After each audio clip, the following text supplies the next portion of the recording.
महाराष्ट्रातील 3.5 शक्तिपीठांमध्ये श्री अंबाबाई मंदिराचा समावेश आहे।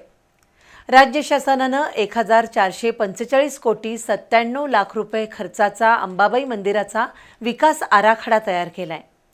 या आराखड्यातील पहिल्या टप्प्यात मंदिराअंतर्गत सुरू असणारी कामं आता अंतिम टप्प्यात आली आहेत।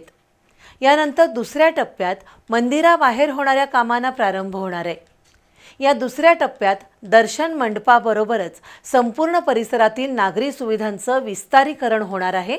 यातून व्यावसायिक क्षेत्रात वाढ होऊन स्थानिक नागरिकांना रोजगाराची संधी उपलब्ध होणार आहे। राज्य शासनानं 1445 कोटी 97 लाख रुपये खर्चाच्या श्री अंबाबाई मंदिर तीर्थक्षेत्र विकास आराखड्याला मान्यता दिली आहे। सध्या पहिल्या टप्प्यात 143 कोटी 90 लाख रुपये खर्चाची मंदिर परिसरातील कामं हाती घेण्यात आली आहेत।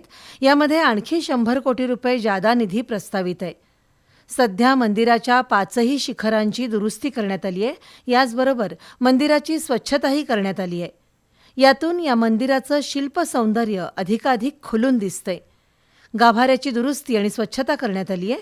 सध्या मंदिर परिसरात असणाऱ्या अन्य देवदेवतांच्या मंदिरांची दुरुस्ती सुरू आहे। तसंच ओवऱ्यांचीही डागडुजी सुरू आहे। मुंबईतील सवानी हेरिटेज प्रायव्हेट लिमिटेड कंपनीकडून ही कामं सुरू असून ती आता अंतिम टप्प्यात आली आहेत। मुख्य मंदिराच्या सभोवती असणाऱ्या 64 योगिनी शिल्पांची स्वच्छता आणि डागडुजी सुद्धा झाली आहे। यामध्ये श्री अंबाबाई मंदिरातील मनकर्णिका कुंड, गरुड मंडप आणि नगारखाना याचं नूतनीकरण देवस्थान समितीच्या वतीनं सुरू आहे। सुधारित 595 कोटी 14 लाख 28 हजार रुपयांच्या आराखड्यात ज्योतिबा रोडचे 9 मीटर आणि महाद्वार रोडच्या 19 मीटर रुंदीकरणासह अन्य कामं हाती घेण्यात येणार आहेत।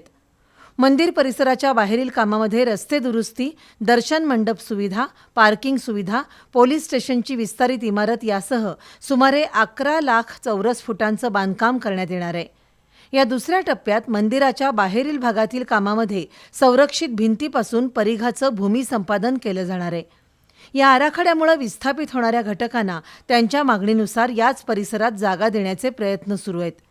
बिंदू चौकाजवळ 44,374 चौरस मीटरचं क्षेत्र विकसित केलं जाणार आहे। संपूर्ण मंदिर परिसर विकसित झाल्यानंतर व्यावसायिक क्षेत्रही आपोआप वाढणार आहे। यामध्ये महाद्वार रोड, सरलष्कर भवन यासह अन्य ठिकाणचं सध्या 1,95,217 चौरस फूट रहिवास क्षेत्र आहे।